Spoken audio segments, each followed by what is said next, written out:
All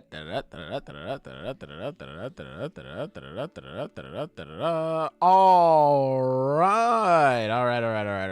Hello, everybody. Welcome back to the Slice of Shonen Podcast. I am your host on the boat, Sailor. And not exactly a full pod, but, we got some things to talk about. Hopefully you guys enjoy it all the same, whether you're watching live or after the fact. Leave a like, all that good stuff. I don't think this will be a crazy long podcast. There are some series that we usually talk about that I don't really have much to say on this week, so we will definitely see. But of course, it's not just me. I have my Ensemble of Excellence here with me. Let me run down the podcast list. We have the Silver. Silver, say hello to the people. Hello, people. True. We have the me. Hey, how's it going? And of course, the Zenith Anime Magazine. Say hello to everybody. Hello, everybody. True. Yeah, I'm good chapters today. Hell yeah. True. All right, yeah. Not too much to really go over on my end in terms of housekeeping. I've been typing up the script for the Chainsaw Man video. I haven't been able to work on it as much because life has been killing me, but the other day I did type out like 20 paragraphs, so like I'm making good progress here. I got it back in blood type shit. So hopefully I can start recording that video soon, and then I can get that video out to you guys soon. I'm very excited for you guys to see it. But outside of that, I haven't really done too much. I didn't get around to seeing the new Demon Slayer movie yet. Car stuff, it was but dope. Cool. Hell yeah. Yeah, I'm really excited to go watch it. Hopefully, I'll be able to watch it soon. Fellas, is there any interesting stuff, any cool things you want to talk about before we get started? Nope. No. I want to do the pod. Let's do it. True. Hello, gay. Hello, Sleeping Danger. King saying One Piece really carrying Weekly Shonen. True. Also very true. Arriving right when they need to, as always, says Manu. See, now you're getting it, Taishi. Now you're getting it. Let me see. Denji got it back in fucking blood. Yeah, he did. We'll talk about that in a second. And then Makyo saying, interesting batch of chapters this week. Kagurabachi and Dandadan feel like they're about to pop off with some crazy stuff. And I'm low-key enjoying JJK Modulo more than OG JJK. That is actually kind of crazy to me. Maybe it's just because I really like JJK's early chapters.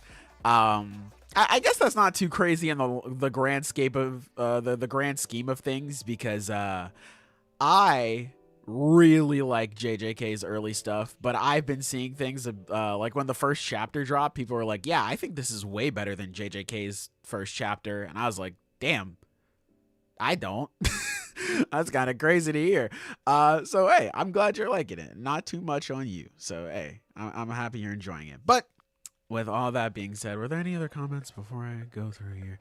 Let me see. I go to Japan in May with my homie. Gonna find a massive boat for the crew to ride. True. Hey, Nice. Shouts out. Yeah. Stay safe on that trip, man. Hopefully you enjoy it. Definitely let us know how that goes for you. Viz pulled John Weary on Kagurabachi this week. No! I had a revelation this week, and now I am cheering for Zenith's theory to be right and Kunishige to be a monster in strength, because I think his reaction to you being right, or to being right, would be funny. Hey, there you go, Zenith. We got some supporters now. I'll take it. I'll fucking take it. Hell yeah. Yeah, exactly. Content is content, baby. Denji warned Barem that it would be on site, and he didn't listen. I mean, hey, he also did that for Yoshida, and it wasn't on site. So I don't know. Maybe Barem was like, maybe it's my turn. Maybe I can sneak in. No, bitch, you could not. JJK Modulo hype vanished, in my opinion. Miyamura not even leaking it anymore. Yeah. Good. Yeah, I was about to say, first off, good.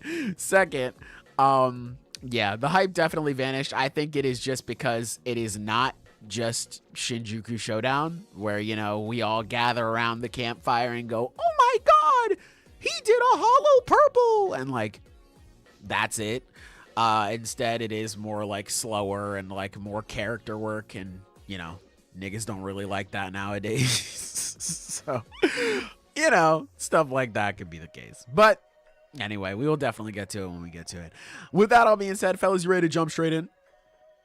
Yep. Yeah. Okay. So, first chapter here on the docket is Chainsaw Man, chapter 214. Fellas, how you feeling about this one? I am so happy this motherfucker is dead. I liked him. You don't fuck with Barem, bro? I think Barem was fun. He was funny. Barem can eat a dick. Damn. Yeah, that too. Bro, you don't like it? I mean, like, listen, man, I think Barem is pretty good because, you know, that motherfucker died twice in order to get shit started and not have just Denji jorking it. I think that's pretty cool. Yeah. It certainly got the plot moving again, which I'm a big fan of.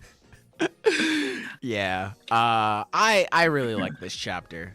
I'm sure That's people cool. will say that I don't like this chapter because, you know, reasons, but I really like this chapter. It felt like shout out to our commenters, you know, really funny people. Really I funny like people. this chapter, and then they will come back and say like, nah, you got to stay on one side. You can't switch up. You can't have a Why are you difference of even still opinion." reading? Yeah. Hey man, I really like parts of this chapter. You guys hate part 2. Okay.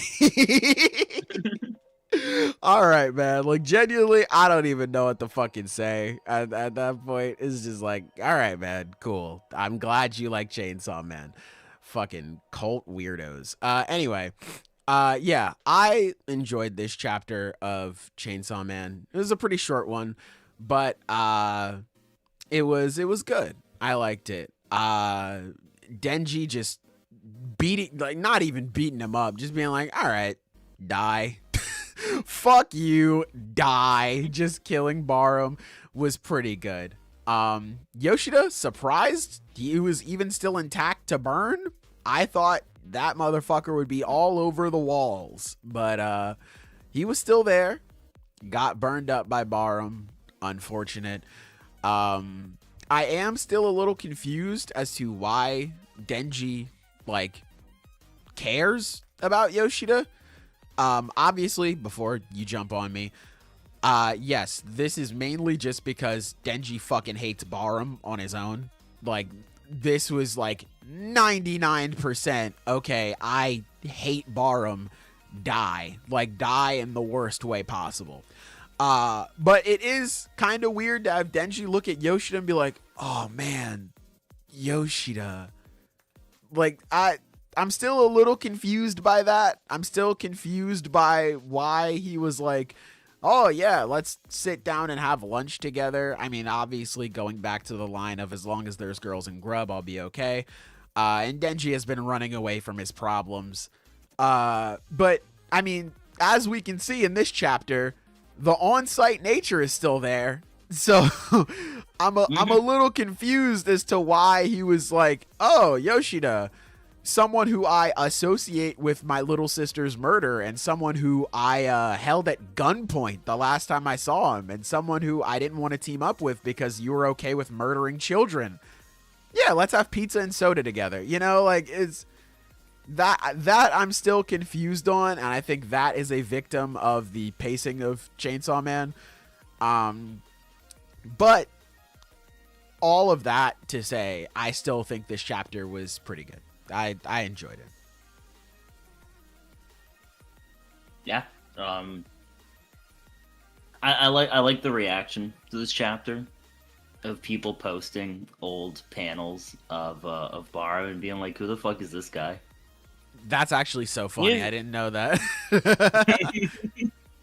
Yeah, no, I was like, I love the reactions, honestly. Like the how does this even work? Like, how does the power... So, like, because Barem is probably unaffected aside from, you know, being dead. So is it just like, you know, he ate the devil heart, so it's like flamethrowers are just gone? I think. I'm pretty sure. Yeah. No more flamethrowers, which, like, you know, That's Honestly, gotta be like a net positive. I can't think of like a positive impact of flamethrowers. Like maybe I'm just ignorant, but that just sounds like the fuck you die slowly weapon. bro, honestly, I think it's good that we do just take them away because this nigga can transform into a flamethrower and just carry it around one for no reason. Bro, fuck you. Die. That is wild. Like, genuinely, why did he do that? Why did bro do that? Like, he really, like, maybe that's just some hatred for Denji. Because, like, you wouldn't be able to see all 32 where he was smiling ear to ear after burning Yoshida. So maybe he was like, I want him to know who did it. That's some fucked up shit right there. Yeah, you had it coming, buddy. I mean, he is a fucked up guy, so it's like... Yeah, absolutely.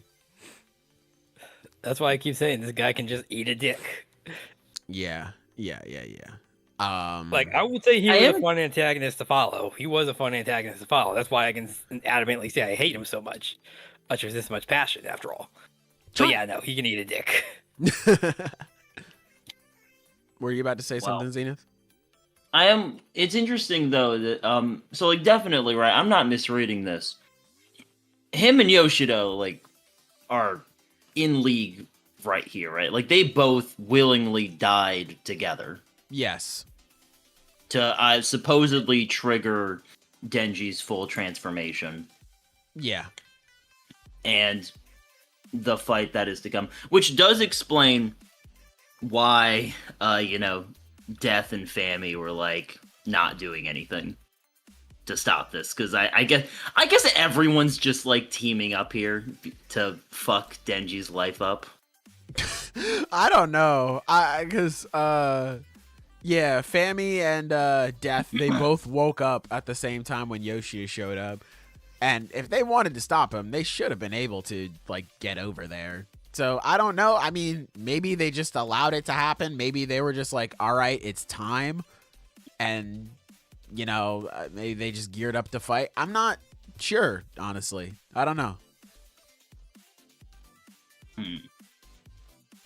Yeah, I feel like I was about to say we'll wait and see on that. Through the course of part 2, I think the most interesting aspect of the weekly experience is like just finding out what the team dynamics are. Because all over the place, it looks like there's so many different goals and factions going on. Even Yoshida shows up, he's like, I've worked for an organization.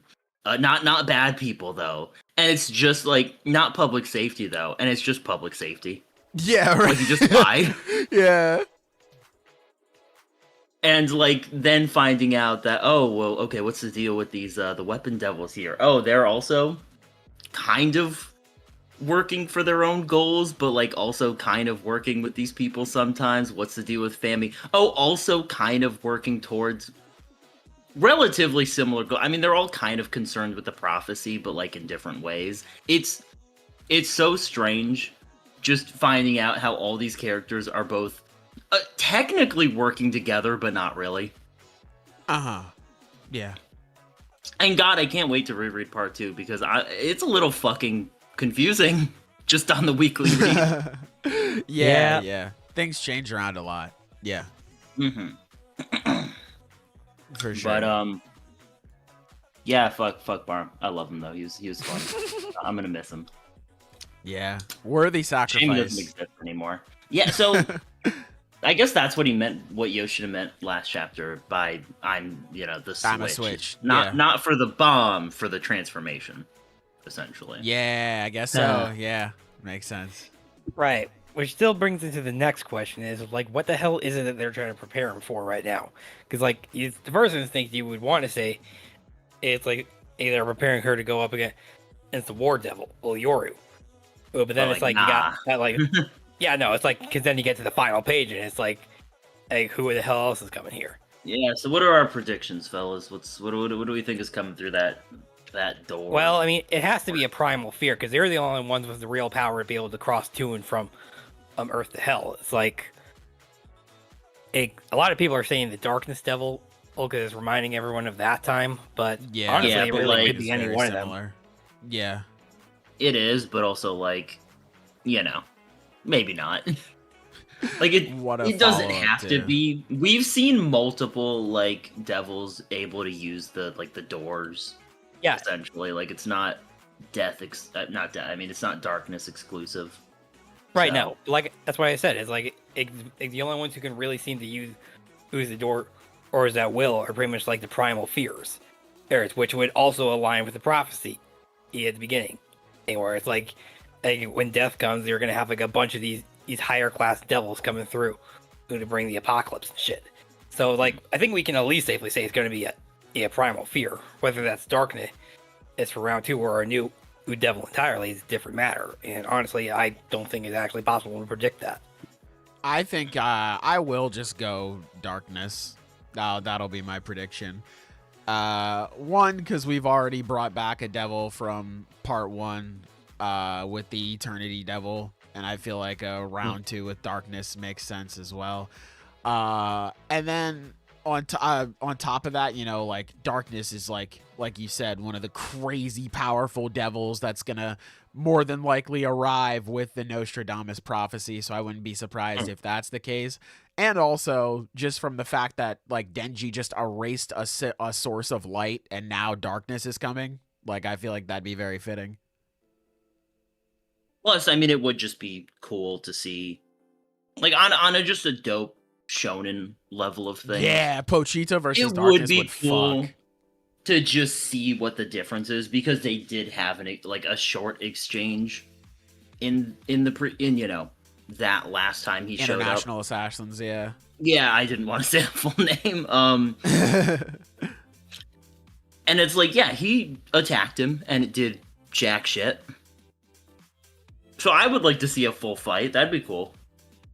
Yeah, especially now that he's got like powered up, basically. Yeah, that'd be really cool to see. I would like that a lot. Yeah, again, like that's just on the cool shonen level of things. Where it's like, yeah, I want to see a dope ass rematch fight. Like that's just that is classic shonen where it's like, oh, this is an enemy you couldn't beat like 100 chapters ago. Let's fucking run it back.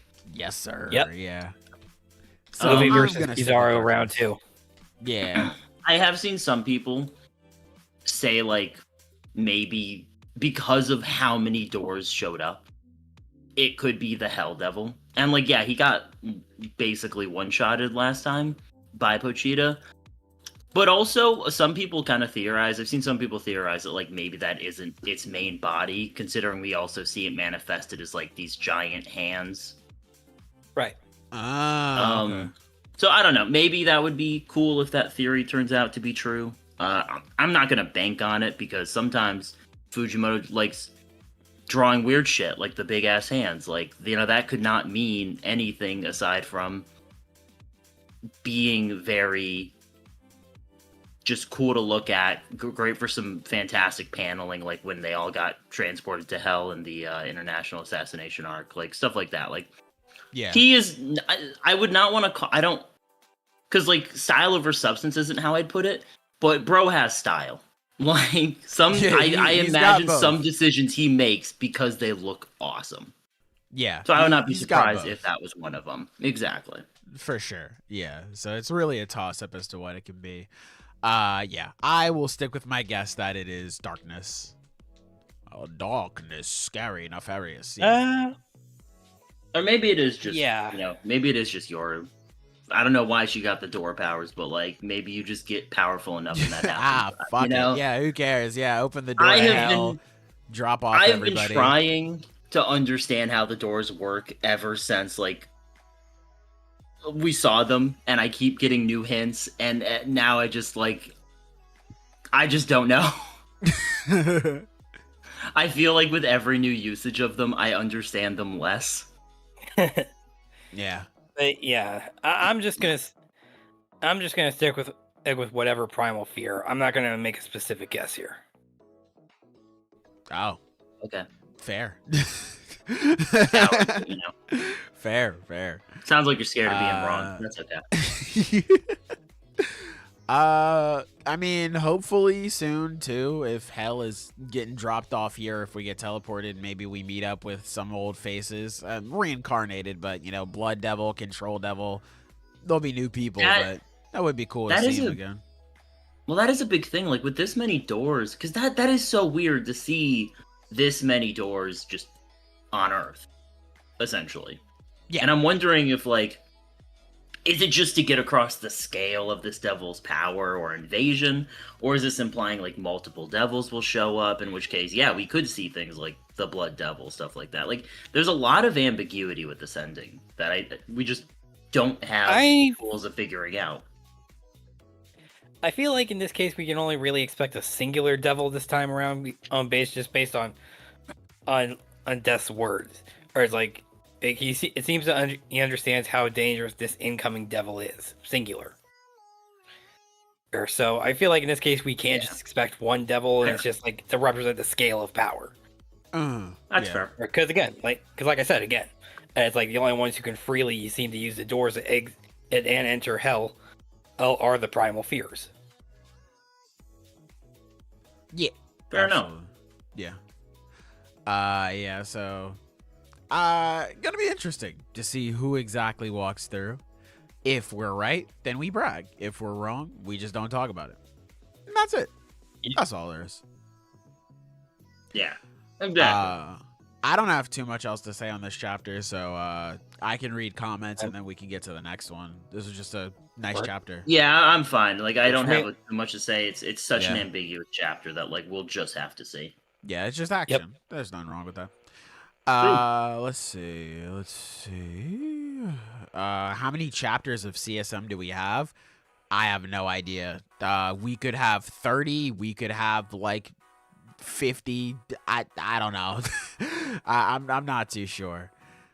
A good theory is that the Aging Devil arc was about more than seeing how Pochita's erasure worked, but also creating a physiological trigger to cause Pochita to come out whenever they want. Cause Barem. That's definitely a good one. I'm just so disappointed with the Aging Devil arc that I don't think I can appreciate that as much as other people can. But that is a good idea to have, that they just like, oh, okay, Barem is the trigger. Cool. You know, create our own circumstance to get Pochita out, especially since public safety was trying to control him and be like, hey, we don't know how long we have this guy. You know, we have some control over him. You better sacrifice those 10,000 kids to aging, you know, so that does make sense. Denji had goons on the mind, so he couldn't muster anger at Yoshida. Another reason why this character sucks. But I don't think that's the case. I think it is just like grub, and he was able to be controlled. Although he was saying like, oh, your tricks won't work on me because you're a dude and you don't have pussy and blah blah blah. Yeah, so I don't know. I just think it's still inconsistent for Denji. Let me see. I feel like a lot of things about Denji's character arc are just not going to be clear until it ends. Like, yeah, it's difficult to get what the point of him is at this point because of how it's structured. Little attention he's getting. That too.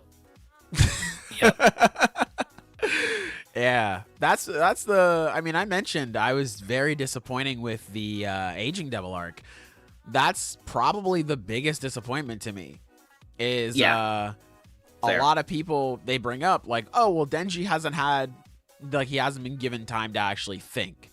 And I agree with that. I agree. This man gets bombarded with so much shit constantly. It makes sense.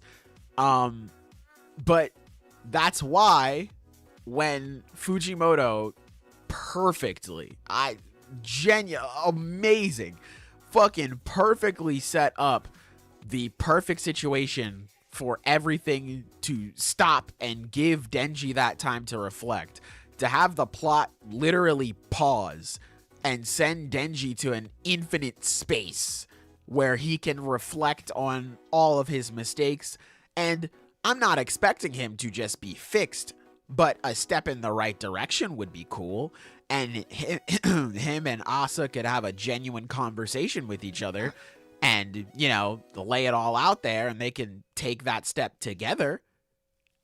And then you just speed blitz through that is like, oh, all right. Like, it's just very disappointing. I mean, there have been other moments outside of aging where I'm like, all right, maybe we slow things down here and we get more on Denji, and then we just don't. But Aging Devil is like the prime example of just like, yes, like everything to this point built perfectly, brick by brick. Fujimoto, you are cooking. And that's why it was so jarring to me when we just sped through that and then we focused on escaping. It's like, oh, all that for Denji to like remain the same dude. And that's why I want Fujimoto sooner rather than later to start focusing on Denji, because the speed at which he handles Denji's character, I feel like, is really not doing a lot of good things for Chainsaw Man at this point. Like, I was just thinking about this last night, like as I was starting to type some things out. If you take out the hand job chapter, does anything in part 2 change? I guess not by much, which is unfortunate because, like, I mean, I think we were pretty ardent defenders of it at the time. Like, in a time when it was like very highly criticized. Like, yeah, like, yeah, it made sense for the characters and what happened, and it enhanced the tragedy of what was going on with Denji and his confusion and his desire for intimacy, but it doesn't feel like it's been capitalized on. I guess you could say, like, maybe it's been utilized in that Yoru has continued to lead him on and manipulate him through the offer of that kind of intimacy. But I feel like in order for that to have the nuance it really needed some more, just some more attention to how Denji felt about it, aside from that, again, that base need for intimacy that he thinks he can satisfy through sex. And it's like, yeah, that is the foundation of an interesting character arc, but, like, that's all we've had from him for, like, 100 chapters. I'll be honest. Like, I feel like his feelings on that need for intimacy have not been addressed, have not been given added nuance, have not been expounded addressed upon. Yeah, I agree. Like, it's one of those things where it's like, yeah, there is such a good character arc in there if, like, it's given the time to breathe. But, like, we've been given, like, I swear to God, when I hear people talk about his character, the only thing that changes is the events. The analysis is the same. Exactly. That's why I was going to say I actually don't think that moment matters at all. And that breaks my fucking heart, because Denji is still the exact same character afterwards. He's still running away from his problems. He still views sex the same way. All of that is still the same. Even afterwards, Denji didn't even need that to happen to him. He just stuck around with Yoru and Asa because they're like, well, you're my only friends at this point. So, like, I don't care that I'm figuratively and literally marching towards death. I'll stay with you. So, like, there's that. Asa and Yoru still say the exact same character. They make a joke out of this moment later on. So that's why I'm like, damn. Does this shit, like, even matter? Like, obviously, there is analysis that you can extrapolate from this text. Like, there is stuff that you can pull from the text. However, the execution of this, or the follow-through, to me has been so lacking. So, like, while there is something that I can pull from this, it's how it's executed that I think is kind of flawed at the moment. Obviously, story is still ongoing, and I'm really hoping, because Fujimoto has done a great job when it comes to characters like Fumiko recently, where he has taken a character that I did not like, a character that I did not care for, and he has made me not only care for them, but really like them. And I'm praying every day. God, I wake up and I'm like, please, let this be the chapter where it happens to Denji. And so far, it hasn't yet. And it's disappointing. It's frustrating. Yes, I understand that the story is still going, but, like, fuck, man. It's Yeah. God, man. It's so sad in the So- moment. So hey, I want to bring up a comment from Late Night real fast. He mentioned that the third popularity poll is open right now. Oh yeah. So I am I'm really so curious to see curious. what the results of that are going to be. Like specifically, just like where Denji is going to place. Because here's the thing: Genuinely. looking back over the other two, it's like Denji has never placed at the top, despite being the main character. Which is Or, like, unfortunate because there was a for the time when, yeah, arguably one of the best. Yeah, it's like so. In the first popularity poll, Denji was placed at 5th. Then the second one, he actually climbed, aimed all the way to 4th place. This time, I can't see that happening. Like, if he is like, I am going to be genuinely shocked if he's actually still in the same place as he is now. Oh, like if he actually ends up lower, or that's what I'm just predicting. He's just going to be a lot lower. I wouldn't be surprised if he went higher. I'm not gonna lie. You're kidding me. I would not be surprised. Listen. Popularity polls, is it just for Japan or is it like worldwide? Yeah, that is something I'm curious about. Because if it's just for Japan, listen, bro. MHA has put me on my ass when it comes to popularity polls, bro. You see this wonderful character in Shigaraki and they go, mid. But the tape guy, yeah, that's the one right there. So, like, hey, man, I don't know. I don't know. I want to say that it's, well, I That feel being like said, it would just I don't be in You know, Japan. You know, to be fair though, they have had Makima at the top 2 spot twice, and that's like, Ooh. I know there's the whole like, oh, they don't like villains, which if you look at popularity polls in general, yeah, that's weirdly the case a lot of the time for some reason, but it doesn't seem to be the case here. Yay. You know what? Fair point. I didn't know that. Hey, Makima's just a goat though, so maybe they just respect she the is crowd. just genuinely, I think she's arguably the best character he's ever written. Yeah. That might be a hot take, but like, Makima is so fucking amazing, bro. I know everyone's got their favorites. Oh, a late night's asking about that they don't like villains thing. Okay, so like that is just straight up stereotypical. I'm not gonna like pretend that's not like a generalization. But like, if you look at the Japanese popularity poll for like a lot of the top shonens, most of the time, like if like some of the best characters, like the most interesting characters are villains, they will generally not rate that as highly. Like if you look, I think the biggest example, I think the best way to illustrate this is just looking at what is the most popular manga in Japan. It's One Piece. And like the top spot is dominated by the Straw Hats. Mm-hmm. And like again, I want to make it clear. This is a generalization. This is in broader terms stereotyping. Like I'm not going to pretend it isn't, but like there is a trend. if you look at the most popular stuff, like it's there.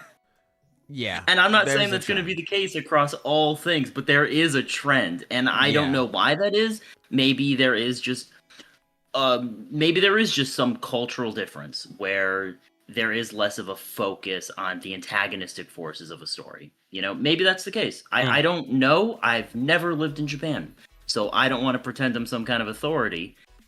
It's just hard not to notice when you look at popularity polls, Yeah, exactly. That's all it is. It's not like no, I don't want it to come across as like a grand sweeping statement. So sorry about that, but it is pretty consistent at least I will say for the stories that I read, it is extremely consistent that like villains place lower.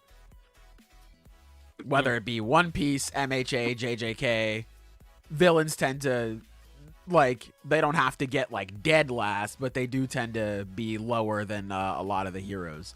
Unless you're fucking Well, unless you're a misogynist, then you get sixth place. Like, I don't know.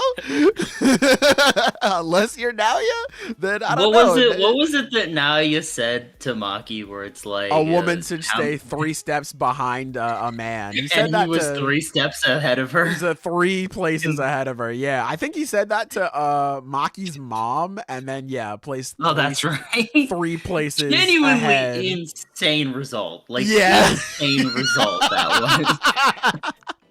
I was like, God damn. All right, shit.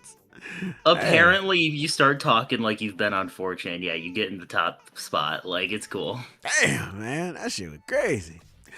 Yeah, I'm curious to see where Denji ends up too. I guess I'll have to pay attention to that whenever they drop the actual results of the poll. But I personally would not be surprised if he ends up higher. I'm expecting him to end up lower. But as for, let's see.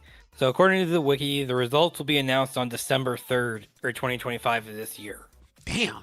I guess that's not like too far away, but it's kind of far away. Yeah. Oh, and then here's another thing. Apparently, the character that gets in first place will receive a 4-panel comic drawn by Fujimoto. Oh, wow. Huh. Wow. Please let Makima win. Give me more. Because here's the thing. So in the first popularity poll, the one who won was Power. And the one who won the second one was Aki. And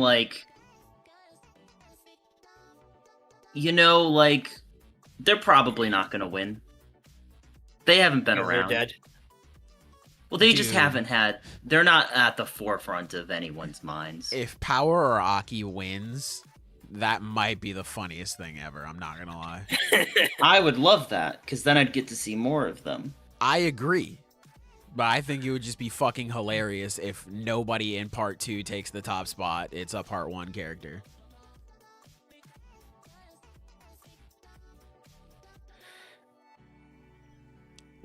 Oh well, though. We will see. We shall see. We will see. Yeah. I'm looking forward to it.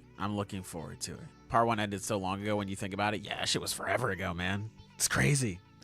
Reze is on people's minds right now. True. You know what? I wonder if the movie is going to make that happen. It's possible. Oh, yeah. Definitely. Yeah. Actually, that is actually a good point. Because I think the movie drops in the States in October. So, the Reze craze is going to continue for at least a couple of months. Right. Actually, okay. Actually, let me see here again. So, the popularity poll is open now, starting from the 17th, and then closes is October 21st. I think that's right after the movie debuts over here. I think it debuts October 13th or some shit. I don't know. I thought it was Halloween, like around the end of October. Is it Halloween? Hold up. Yeah, definitely. So. Check the Carfax on that one. I felt like it was mid-Halloween. I mean, not mid-Halloween, mid-October. Sorry. Yeah. Okay, let's see. Getting the deets. Taishi. I hope it's mid-October. I really want to see that. Okay, here it is. So, according to this, it's previously scheduled to screen in the U.S. starting on October 29th. It is now announced that it will be premiering October 24th. So it will be after the popularity poll closes. Yeah. Wow. Okay. All right. Hey. Well, maybe Reze stocks aren't as up as I thought. But yeah, she could still get a lot of spots. Especially if, people see some stuff online, word of mouth. Maybe they decide to read it before they go watch it. Hey, shit could happen. She could still win. Sure. But, he also just recently did an illustration of her not too long ago. He did an illustration of her in basically Asa's school uniform. Very nice, very cute. But yeah, you never see, or you never say never. We'll see. Fujimoto, give me a Sojo style bathhouse adventure with Makima, and my life is yours. You know what? True. A Makima bathhouse chapter. That's all you had to say. The sins of Denji are forgiven, if that's what it takes. You know what I'm saying? That's what it takes. But yeah, is Denji's place right now makes me kind of sad, and I'm wondering if we will ever get that moment to actually allow Denji to, like think about what's happening around him, just because we're gonna be go for, I imagine, the foreseeable future. I mean, like, we're gonna fight whatever's coming through this door, then we gotta gear up to fight whatever else, fight Yoru and Asa and that whole confrontation.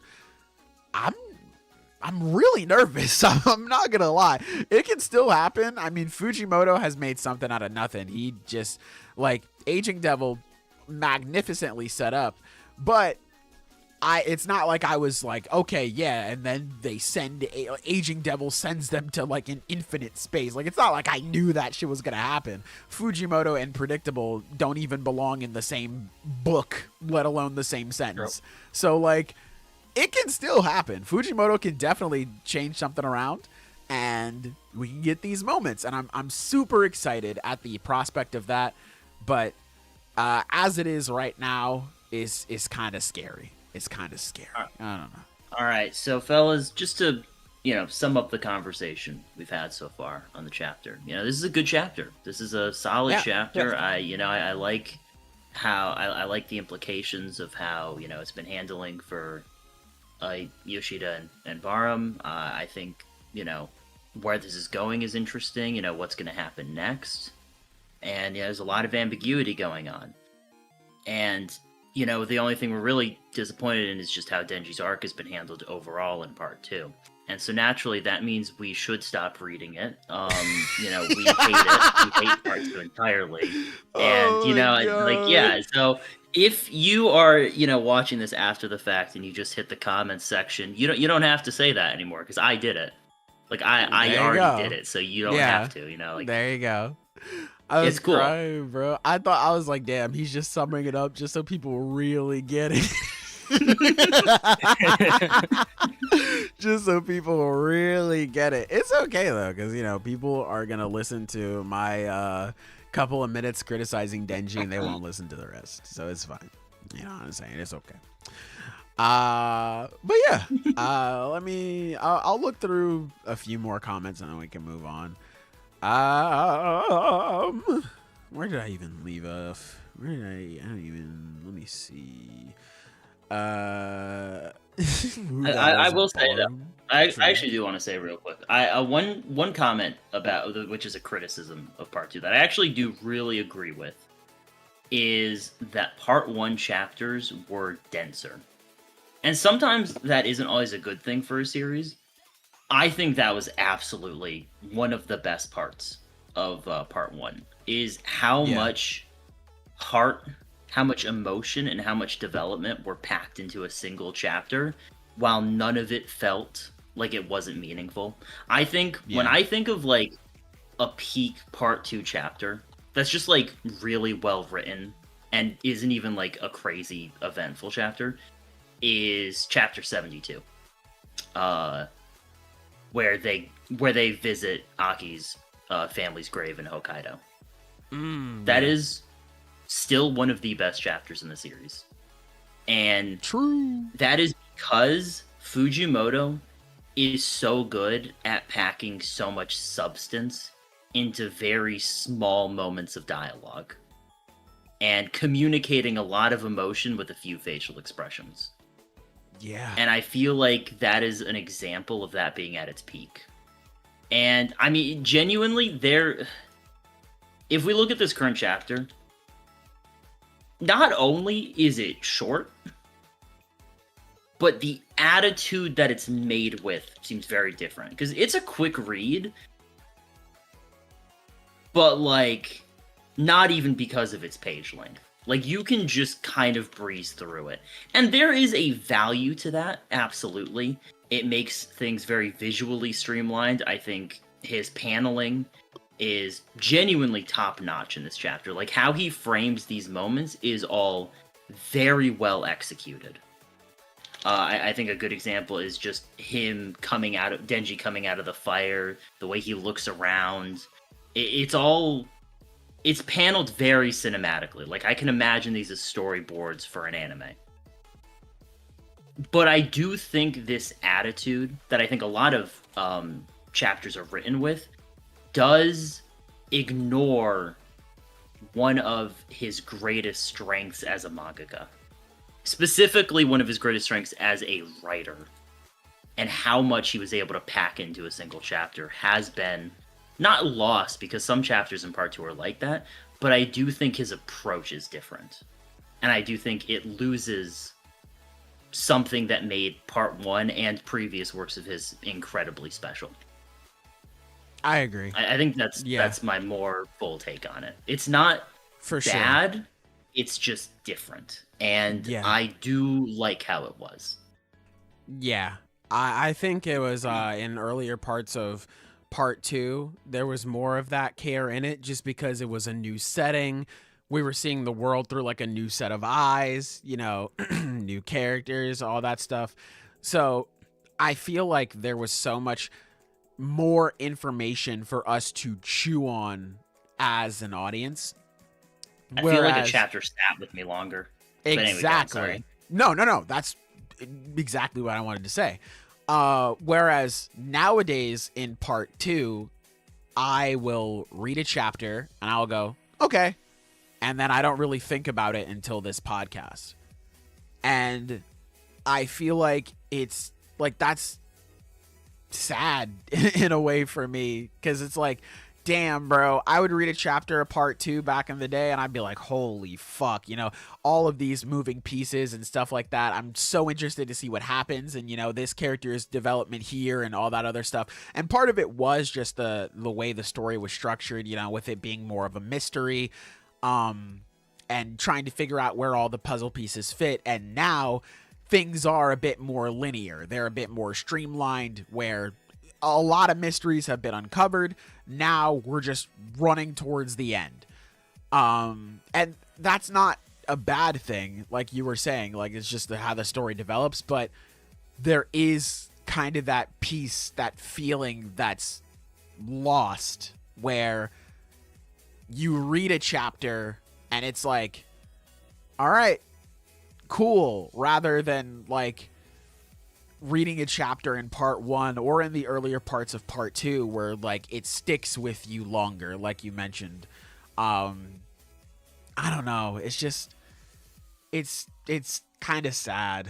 It's kind of like, I remember looking forward to part 1 and, like, again, earlier parts of part 2 chapters so much. Like, I would load up on Tuesday, and if we had a week off, I'd be like, fuck, bro, damn it, I want that next chapter so bad. Whereas now it's like, oh, okay, what else am I gonna do? I'll type up a script, or like I'll play some games. I don't know. Like, I can kind of go without it now, and it's hard to quite identify, but I think you did a really good job putting it into words, Zenith. So I absolutely agree. Yep. It's a lot worse now. True. You know, maybe we should have just left it at that. Yeah, I'm trying to be diplomatic. Yeah, here we are trying objectively speaking, I don't think it is necessarily a change for the worse if you enjoy this approach more. But I'm just trying to get across why I enjoyed his earlier approach more. Yes. And, you know, that is just what's up. Exactly. Yeah, I don't think this sort of style of storytelling is bad. I just think that, like, because Fujimoto has proven that he can pack so much into a chapter, it can get kind of disappointing. Without it even feeling exactly. Like, oh my god. He can pack so much into a chapter that it's kind of disappointing when you get a chapter and it's like, all right, and that's kind of it. Because a lot of people bring up these super interesting ideas, and I love them. It can just feel like the story isn't all that interested in, like, exploring them. And obviously, again, it's not over. We're still going. These ideas can be explored, but I can only speak on what I know now. I can only speak on how I feel right now. There are times where it just feels like the story does not care to, like, explore these ideas or emotions, and instead it just kind of wants to get to the next thing. I don't think it's as bad as something like JJK in its final arc, but there are moments where it's like, oh, like Denji, where he gets confronted by the Fire Devil, and more specifically Falling Devil, where he truly starts to come to terms with how awful of a person he is. It's like, oh, this is so interesting. And then Yoru goes, nah, just pulls him back down. It's like, oh, shit, you know, like, all right, fuck, man. Yeah, so I'm super nervous going forward, but I'm also very hopeful that I end up getting proven wrong and that this story ends up being very good, because I like Chainsaw Man. So, yeah, that's about it. But I think we should probably move on. Let's move on to another bad chapter. No, I'm kidding. Let's move on to the next chapter here on this docket. We have, let me hold on. Let me write this down here. We have Kagurabachi Chapter 94. Fellas, how you feeling about this one? I thought this chapter was all right. Maybe a little wordy for my taste, but damn, bro said I hate reading. Wrong. Said, I hate that's kind of the whole thing. that is indeed what I read. I hate reading. Fuck. Nah, dare man. I say peak? Yeah, 94 chapters, not a bad one. Of course, bad the Sword one? Oh Saint my likes God. it. Of course, the Sword Saint likes this chapter. But yeah, this chapter was pretty fucking good, man. I'm not gonna lie. I love this chapter a lot. I was very surprised that we figured out who the traitor was that quickly. I thought we would kind of be going through like, ooh, some interesting drama. Who could possibly be the traitor? You know, you had the old man who's like, I have known these guys for a long time. I gotta see if my feelings, or rather, he was saying like, I really want to see if my feelings have no basis. I would really prefer to just be proven wrong, and we go from here. But we load up the chapter immediately, and it's like, Kasen, hey, what's going on? So we're gonna store this away, and he's just like, nah. Like, oh, shit, Okay. really? Damn, Fucking bro. Yeah. Damn, word. Okay, cool. Yeah, was not expecting that at all. But it was still really fucking cool. Yura, Johnny Hishaku. I mean, we gotta. I am ready for him to move me. You know, Bro, the piss chapter didn't move you? It did. I was pushed slightly, I suppose.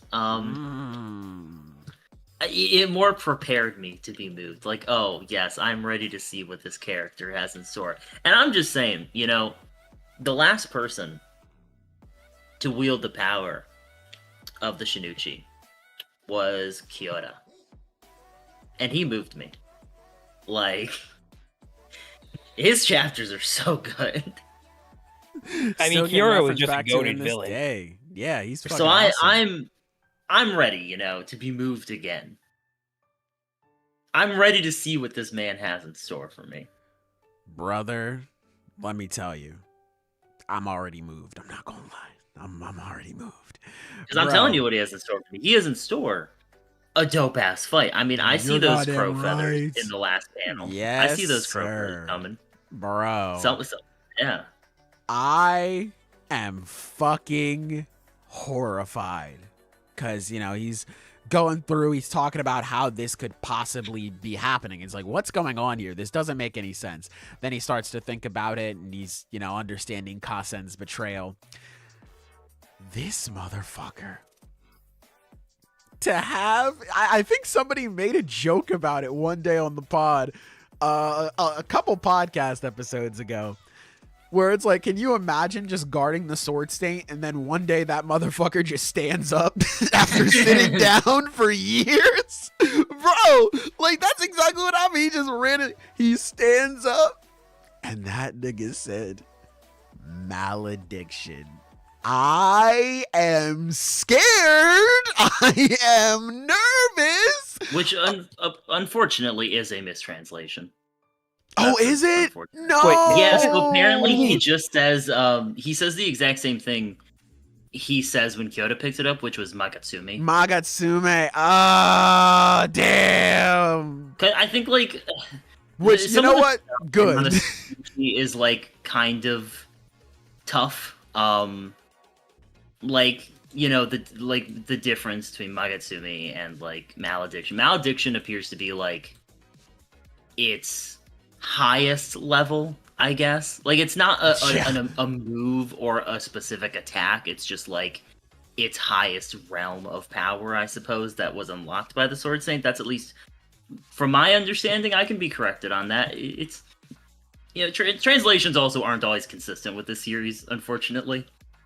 For example, they're back to calling him the Sword Master, even though he has been called the Sword Saint for a while now. Like, is what it is. I also see a lot of people in the comments talking about how the traitor is a bit of a red herring here, which that's fair. Some people are saying that he was not included among the people who knew of Roguhita's location. Fair. Oh, you're talking about Kasen? Yeah, Kasen. Okay. Yeah. I didn't even think about that. I just thought about like in the moment, like how this affects the sword. Genuinely, it's so funny because it's like, all right, now we're gonna transport it so nobody gets to it. And he's like, no. It'd be really funny if he was just reacting to the seal, like looking fucked up. He's like, no. No, fuck. That's bad. Oh no. Oh god, no. That would actually be so funny. Yeah, that would be funny, bro. Sheila, damn. That's a damn shame, bro. That actually would be a pretty good red herring. Yeah, genuinely. I'd be like, motherfucker, could you not be more urgent?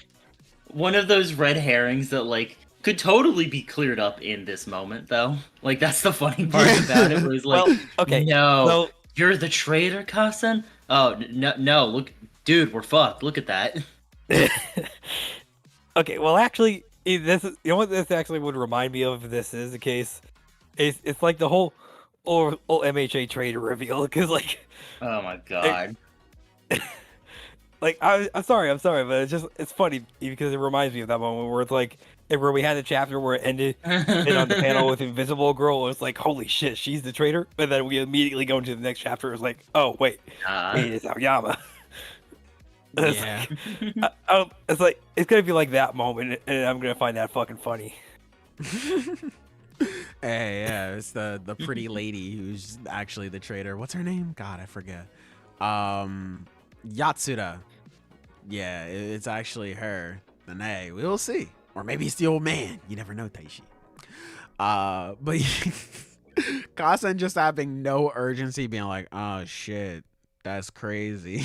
Like, that would be pretty funny, I'm not gonna lie. But yeah. It wouldn't be the weirdest personality we've seen in this series. Yeah, fair. I would not be surprised if this is just Kasen though, because of like I'm gonna be real.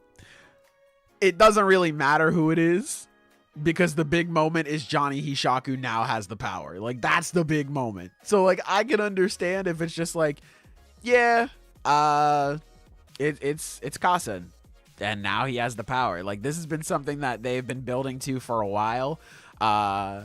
Grandpa Kamunabi is just like, there's no way that they would just jump in here without some sort of plan. Like they have to have something. And we got an allusion to this in the Piss chapter where he's flipping the coin and he looks into his eyes and they look the exact same way as they do here. And it's like, oh shit, this is kind of crazy. So to me anyway, I can only speak for myself. I really don't care who it is, just because I don't really know too much about these guys in the Kamunabi, like these specific members outside of Grandpa. So whether it's him or Yatsura, don't matter. The big moment is here, and we are fucked. It's over, man. God damn, it's so bad, dude. Can you imagine being Uru? First off, The slander has been fucking hysterical. The Zoro Odin meme with Johnny Hishaku and Sword Saint being like, please, Sword Saint, give me your power. This is a freshly brought back one-armed Uruha we're dealing with. That shit has me crying, bro. But yeah, Uruha comes back and is like, oh boy, I have a new lease on life. I'm so happy. And then you run into Satan. It's like, oh shit. Fuck. Great, man. Much appreciated. Hey, I appreciate that. Hokuto, poor guy. He was like, I just want to get my duel in. And him looking over and be like, all right, fine. You going all out, boss? All right, whatever. Damn. I do like the idea that he was just like holding back to let Hokuto have his fun. Yeah, I mean, even Hokuto was holding back. Like, that brother, that's why he was just like, all right, bro, we've had enough. Like, you've had your fun. We gotta go now. It's some crazy ass upscale. I'm not gonna lie. This is crazy. But yeah, Johnny Hishaku being like, okay, you can play in the pool, but when we're done, we're done. All right, that's very funny. I like that. In some good news, Hakuri is still alive and kicking. Hey, not for long. Hey, not for long, bucko. I don't know. What if Kasen like ups the blicky on him and just shoots him? I don't know. Maybe he dies. Maybe it's over. Can you believe it? Brazil is still obsessing over Azumi being the traitor. Bro stocks are gonna plummet. Oh my god, I was gonna mention that. It's so funny. Well, he's had this. So cool. That has been his agenda for like months now. So he just can't let it go. Like, you gotta go down with it. Exactly. Yeah, exactly. This is the raid will end in failure for Kagurabachi Taishi. You know, you gotta go down with the ship. Yeah. I hope it's not. Azumi is so cool. I liked his little moment in this chapter where they're just like, oh yeah, Kudo said that Azumi is the biggest, strongest, coolest guy ever.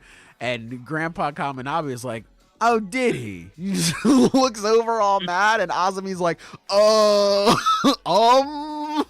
I noticed I've been compromised. Someone help me. Yeah, that was very funny. I really like Azumi.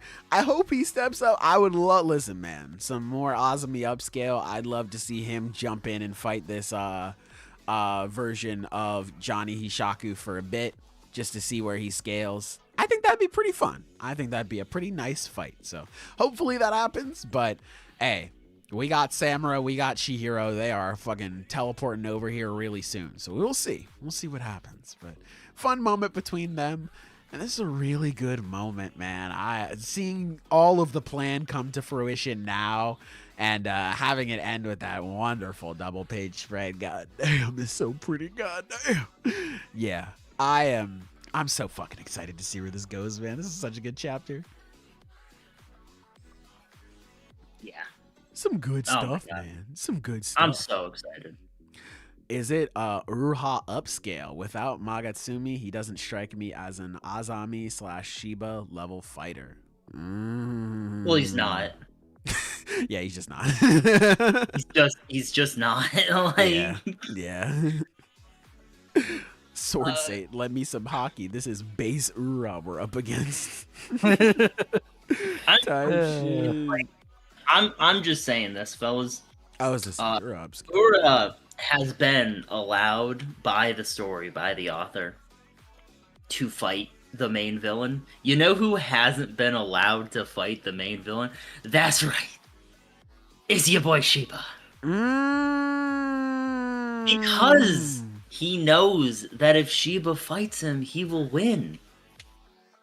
Taishi! I mean, like, actually, what? He did activate Magatsumi, though. He might be allowed to fight him now. Nice Magatsumi, idiot. What if I teleport you into a volcano and you die? Actually, where is Shiba anyway?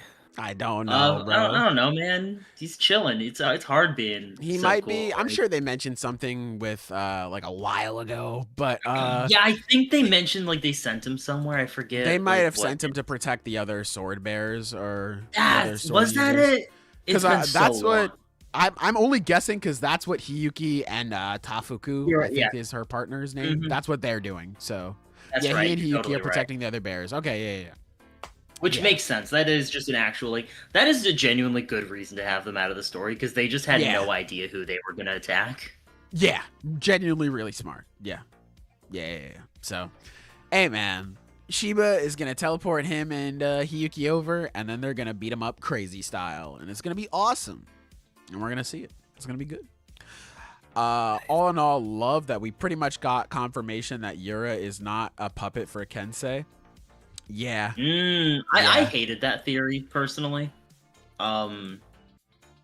Because I feel like that would just devalue unless he's given some really good characterization. I felt that might like devalue him as like as an independent antagonist, I guess. Like just take the agency from him, I guess. Yeah. And Hey, I'm we glad could- that like no, he's using the power, but he's using it because he set himself up. Like Yeah. he's smart. Yeah. He's like, yeah, I'm using this shit. You're not using me, type shit. It's really cool. Yeah. Just the memes have been very, very funny. Very funny to see so just all the agenda that has been coming out of this chapter, but this has been very good. This is a very good chapter. Yeah, I think that's, let me scroll through the chapter one more time. I think that's about everything that I have to say on this one. If you guys wanted to move on to the next one. Oh, Natsuki, I love his power. That panel of him fucking throwing Hokuto through the wall was sick. I love that shit. That shit is awesome. So yeah, shouts out to Natsuki, man. People forget. I won't, bro. I won't. So that's some shit. Right? But yeah, great chapter, man. Great chapter. Yeah. You guys want to move on to our next one? Sure. Yeah, sure. I mean, yeah, I don't have a whole lot to say on this one. I mean, it's just a great Kagurabachi chapter. I'm so excited to see this man just beat the fuck out of Samura. Let's be real. Okay, so wait, before we move on, let's and chat. This is an open question to all of y'all. Samura versus this version of Johnny Hishaku. Do you think Samura's cooked? You know what? Put up a poll. Probably. I forgot I could do that. Yeah, I want to see what the results will be. Fuck it. I forgot I could do that. Yeah, let's do that. Fuck it. Why not? Engage the audience. Start a poll. Samura versus Johnny. Does Samura Yura. die? Does Samura get cooked? Yes and no. So there we go. And by cooked, we mean dead. Like, Yeah, is we he gonna mean- fucking We die? mean dead. There we go. There you go, chat. I forgot I could do that. It's been such a long time since I put a poll up. It's been such a long time. There you go. Mom took my console away type of vibe. Tight shit. Samura clears. Sky. Our imposter Sky came back and said probably. Probably. No, this guy's gotta come in and clear his name. Damn. He's gotta put the record straight on his true thoughts. What do we got? Damn, it's not looking good for It's him. not looking good, bruv. It's not looking good. Rip Bumra. Damn. My theory is either Samura is too late or dies reversing something the Sword Saint does. I could see that. Like maybe he gets killed while he's like trying to save someone else. Maybe I don't Yeah, know. I could see that. He's always been the self-sacrificial type. That's like his whole yeah, thing. for sure. Samura is 99% cooked. Shit. Damn, bro. Hey, you gonna have to pick it up, Samura. You getting kind of lit up here. I ain't gonna lie. Hey, you don't have faith in Samura? He activates his he activates the I won't die move, and then he doesn't die type shit. You don't believe in that, chat? I don't know, man. Yeah. I don't know. What the hell? Oh, Streamlabs. Now I can't fucking I can't see the Look some comments up. now. Yeah, hold on. I have to actually I gotta go through and look at it through the web browser. It's more he's cooked. So yeah. It's vastly more he's cooked. Yeah. Samura can 1v1 Yura. My goat don't lose. So okay, we got some Samura truthers in chat. Nothing good comes from the main characters when the main villain gets a power-up. This close to the 100th chapter, we're about to get a Shibuya in Tokyo. Damn. If Sword Saint could 5v1, Yura can for sure 2v1 Samura and Chihiro. Hey, but have you ever considered Chihiro as different? Taishi. You know what I'm saying? Like, you ever considered he's him for real? I believe in my MC. You know what I'm saying? But yeah, it's not looking good for Samura. I asked that because if Samura does die here, or if Samura does die, I feel like this would be the place for it to happen. it just makes sense. Yeah. As sad as it is, that brother finally opened up his eyes, and I'm sure if he does pass, he's going to have a moment where he's able to change things and he's able to actually help people rather than doing what he thinks is good for them, which will be very nice, but yeah. I would like it if he did survive, though. I would like it, he finally accepted help, and that help is there to help him stop what's going on. So I want to believe that Samura survives, but I would not be surprised if he doesn't. My vote will be he survives, though. That'll be my Yeah. Well, that is so far 72% of the vote for he's dead. vote. That motherfucker is beyond cooked. Damn. I don't think Samura is going to die, but he might be destined to lose Tobimune somehow. True. The clap is an acclamation of the soul. Sailor. Damn. Early JJK was so peak. I agree. Early? That shit was good. It wasn't early, though. That was like what? Like chapter... Actually, no, that was like chapter 100 or something. Yeah, I was about to be like, that was like chapter 97, and I was like, no, the fuck it wasn't. Yeah, I know you got the receipts lined up in your head. I know you know where everything is. I might. You know what I'm saying? I might. I've a lot of fun. No, that's fair. Yeah, JJK was awesome. I fucking love Shibuya, man. So Shibuya is just probably my favorite modern day shonen arc. That shit is so great. Any Hishaku dies? I'm not sure. Honestly, I want to say no. I want to say that they get very close to dying, or like they get close to losing, but now that we have this, it's like, shit. Fuck. So I want to say no. I mean, we just kind of got introduced to everybody. It doesn't mean they still can't die, but I feel like they've taken this gamble and it's paid off. Literally almost the halfway point of JJK. Hey, man. But that's almost, baby. We're still in early JJK. Let's go. He's going to Davy Jones' locker. Damn. Gonna be rocks D Zebek. Yeah. I am hoping that Samura doesn't die, but like I said, I wouldn't be surprised if he does. Here's a more pressing issue. Does Kensei die, or is he going to serve as a third party like Samura did from now on? I feel like he's going to serve as a third party. I would not be surprised if Yura, they get the sword, and then Yura is kind of like going back and forth with Kensei for a while. No, I think they want to kill him, personally. I would not be surprised. I feel like they do too, but I don't know if they'll get around to doing that right now.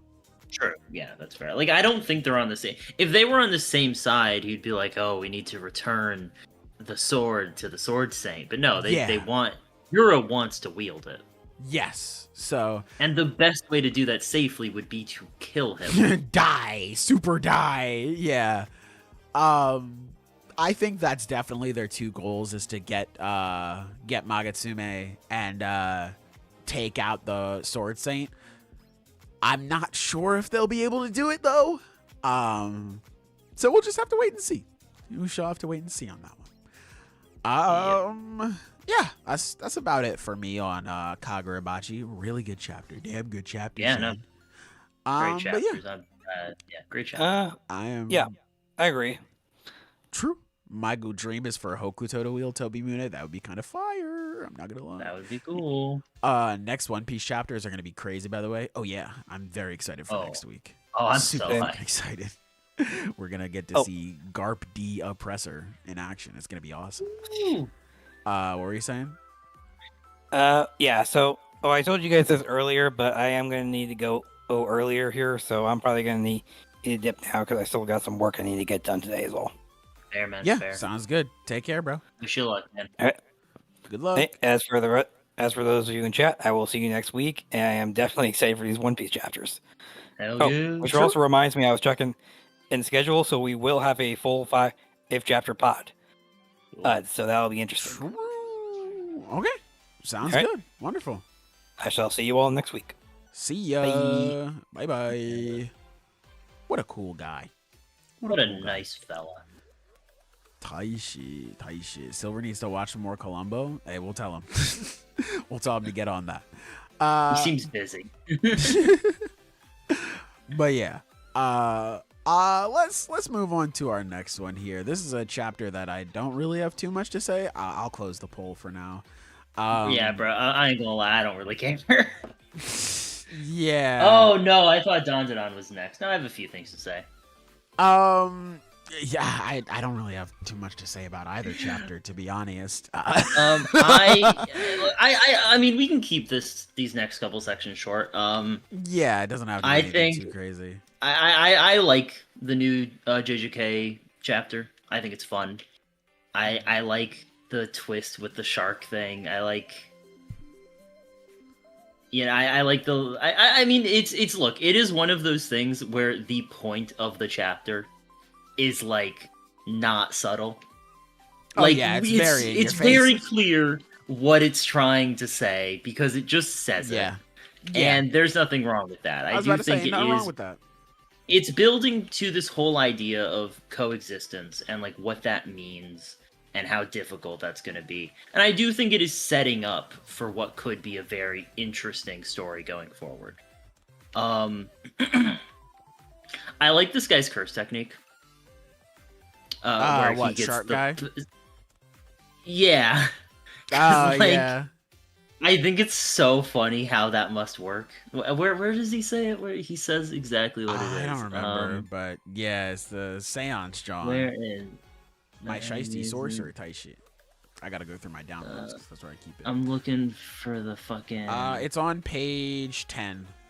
Oh yeah, there it is. Basically, my curse technique seance allows me to summon and draw out the powers of whatever I wear, regardless of location. So, like, what if this man dresses up as Sukuna?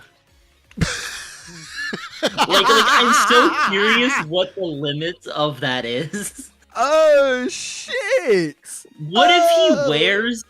So, like, you know, and here's the real paradox, right? Here's the real paradox. We see Toji, you know, in hidden inventory. He wears the fit. He is badass, strong dude. We see Gojo wear the same fit. Yep. Now, here's the funny part. When wearing this clothes, they die. So if he wears those clothes, would he summon their power? Or would he die? These are the kind of questions that someone's got to ask. Taishi! I'm wondering, does he get like the option What do y'all in the select? chat think? What was it? Sorry. No, I was saying, like, does he get to option select? Or he's just like, oh, I hear Toji Fushiguro wore these clothes, and then he puts them on and he gets the 6 eyes. Like, what the fuck? what is this? What the hell? That'd be kind of funny. I'm not gonna lie. It would be. I think that is genuinely one of his most creative curse techniques, and I'm so curious what the limits on it are. Yeah.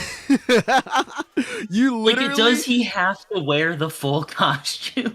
I feel like you have to. You gotta get into the bit. You have to do it. That is Maybe the ultimate, like, you're not him technique. Like, you have to cosplay as someone actually better. Bro, thank God Megumi did not have this technique, bro. Holy fuck. Niggas would be fucking slandering this dude to hell and I'm back. Oh my God. Look at this Oh. bitch cosplaying as Sukuna.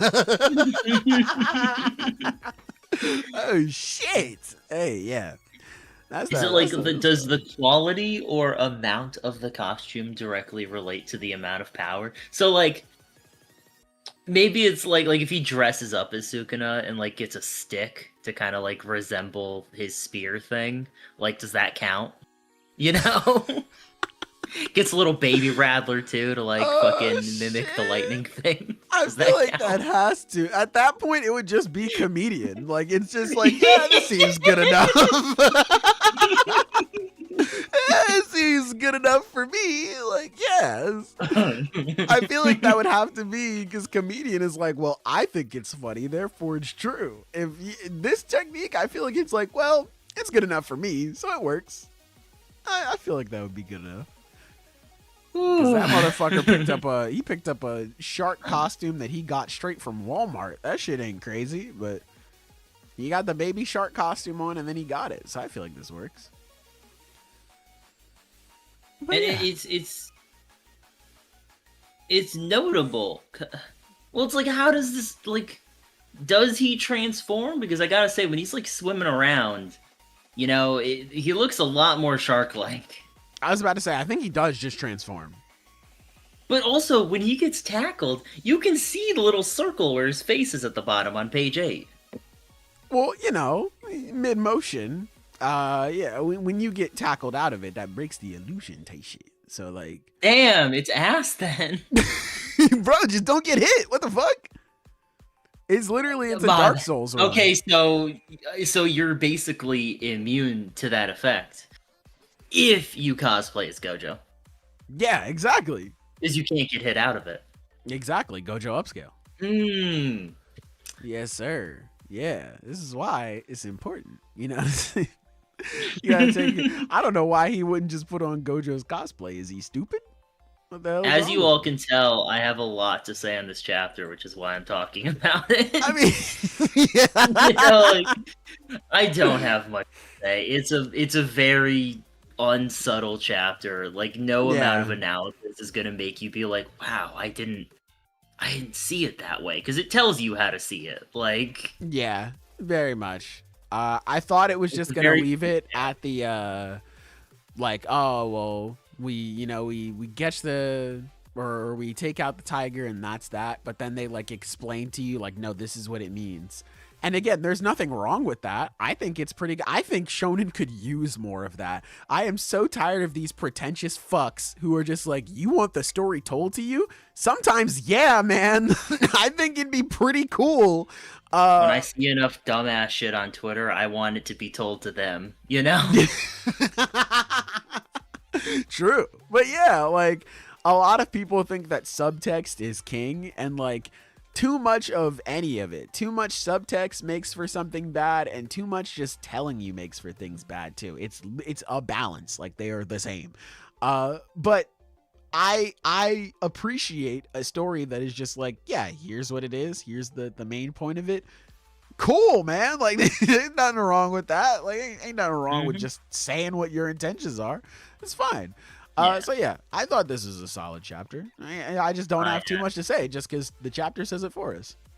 Yeah, exactly. It's cute. I like the tiger.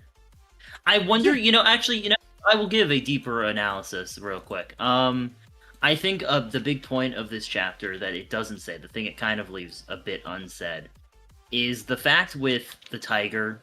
They have to kill it because they've recognized that it's just been living like this too long. There's probably no going back for it. And then he resolves to take care of its child because, well, there's still a chance that if it's raised differently, it can coexist. So I imagine that is the point of the focus this series is having on the younger generation, is that the biggest bar to progress in coexistence is probably going to be the older generations of both humanity and the aliens, whereas it's the younger ones, like we're seeing here, that can learn to get along because they are less formed by the world. Yes, which is a continuation of a lot of JJK's themes, where it's like, don't take away youth from the, don't take away like youth from the youth, or having the whole thing, like, Tsurugi just straight up says, like, what if someone you save is, like, what if they go on to kill people? Which is just what Megumi says to Yuji, and, like, this is a dilemma that the schools had with Yuji in terms of letting him survive or not as the vessel of Sukuna, and ultimately that message being, you know, don't take away youth from the youth, stuff like that. So, I do like that. I think you're 100% right. Yeah, that's probably how they're gonna go about it, which is cool. Yeah. I like that. I think that could be very interesting. Yeah. Tight shit. Sailor, this is a matter of reading comprehension. True, bro. Oh my god. Ugh. Me when I have nothing interesting to say, reading comp diff. Oh god. Always the wrong people quoting that too. Like, Yeah, if you right? go on social media, like, Yeah, right? A motherfucker will tell you something they made up in a dream and be like, you just lack reading comp. Okay. All right, man. Cool. Or going back to Chainsaw Man, because that's fun. Whenever I would criticize Denji and be like, this is just a reading comp diff, you don't take his problem seriously enough, after we got done reading a chapter of Denji jerking it to panties for 8 pages. Okay. all right, man. Got it, man. Got it. My bad. I didn't know ball. My bad, man. Yeah, my fault, man. I'm sorry. I wanted to see a more serious side of Denji's problems and not just him sticking his hand in his mouth so he can figure out who gave him a hand job. My fault, man. That's my fault, gang. That's my fault. That's crazy. That's dead ass how it is. You will call Fujimoto out for writing Denji unseriously, and then people will get mad at you and say that you don't take his problem seriously. Nigga, what? Like, what the fuck are we saying? What? Oh my god, bro. All right, well, let's move on from that. We gave that plenty of time. Gonna lose my fucking mind, bro. Oh my god. Can't handle slower pacing when I ask for the story to be slowed down. Oh my god. But anyway, yeah, let's move on.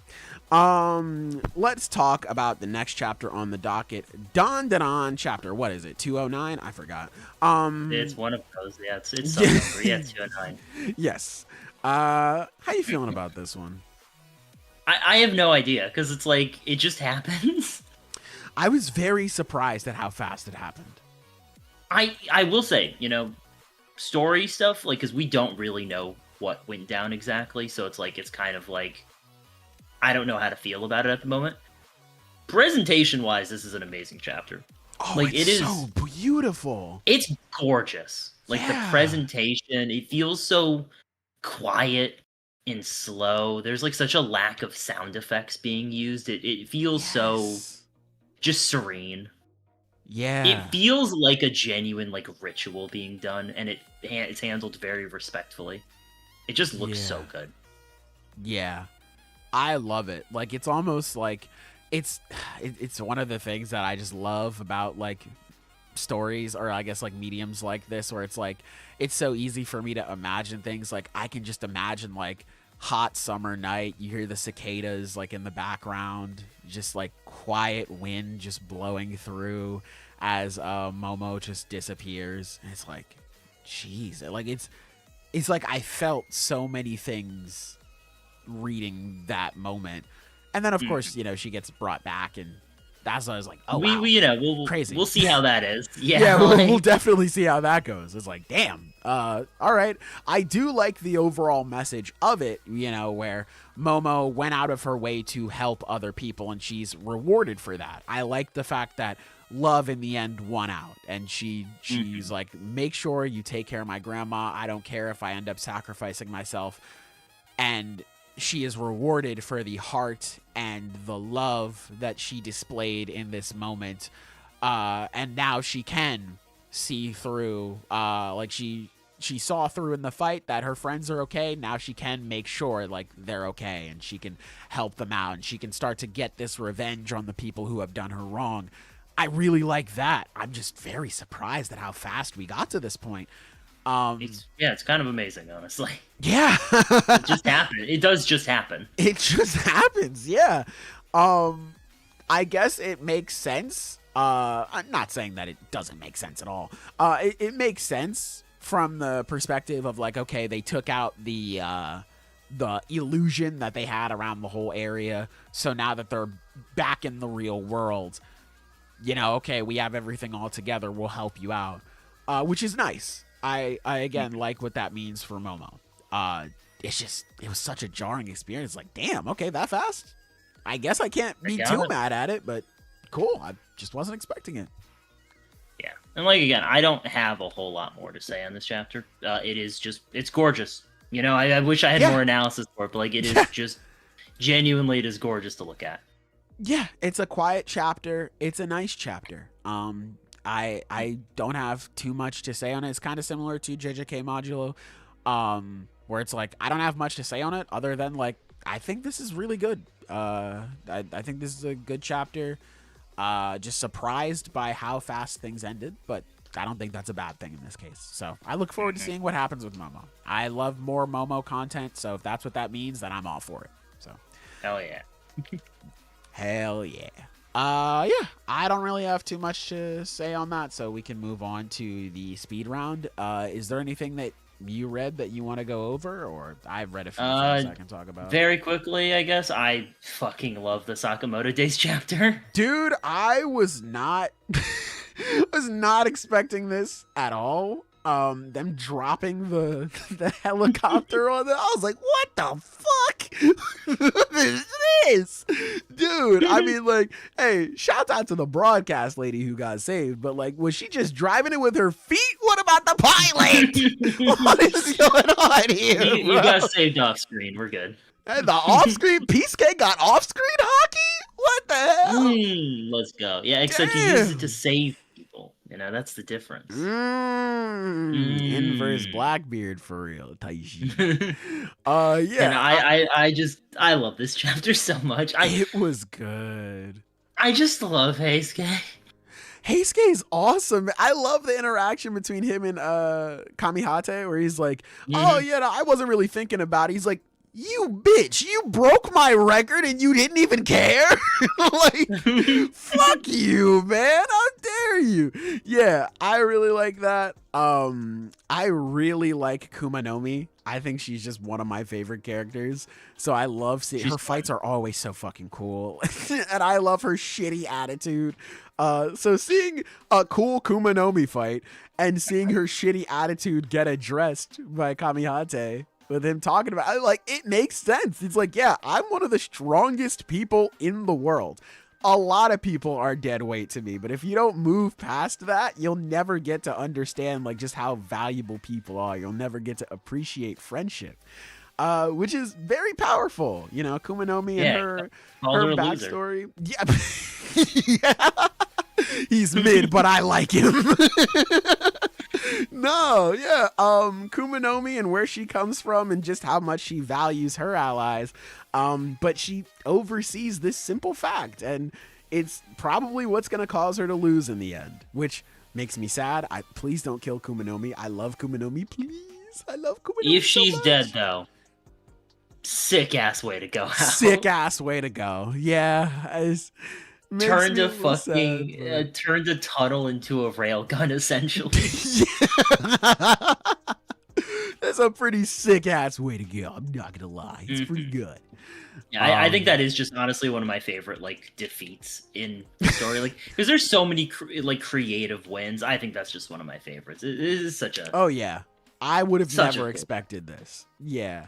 I love the build up too, where they fucking point up like it's Gurren Lagann. It's just like, yeah, baby, let's go. Yeah, that's awesome.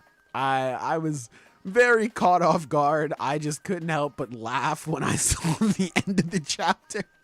So I'm looking forward to seeing how this ends. Maybe we cut back to Lubu, and you know, her and Granny take down what's his name. Bro, she ain't gonna do anything. Damn. What the hell? This is about her? Now, after she got her ass saved last chapter by Heisuke, I'm like, that silly me. I wasn't thinking. My bad, bro. My fault. Hey, I forgot what manga I was in. That's my fault, gang. Hey, alcoholism is shamed in this manga. No way. You not getting nothing. Damn. Yeah, that's my fault. That's my fault.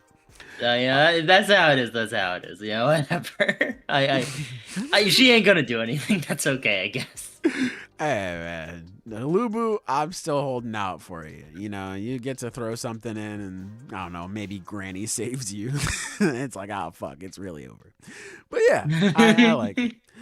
By the way, this chapter proves the problem with the tunnel effect wasn't the tunnel effect part, which we always talked about. I'm gonna need you to elaborate a little bit, but I think I get what you're saying. I'm just not sure. I think. The tunnel is a part of all that, which we always talked about. Yeah, elaborate, please. Captain Kid level? No, Kumanomi is way cooler. Don't associate her with don't associate her with fucking Kid.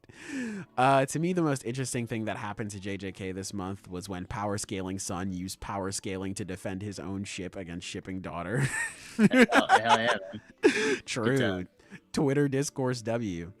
I think we're getting dangerously close to a Kamihate face reveal, and I'm personally desperate to them just keeping.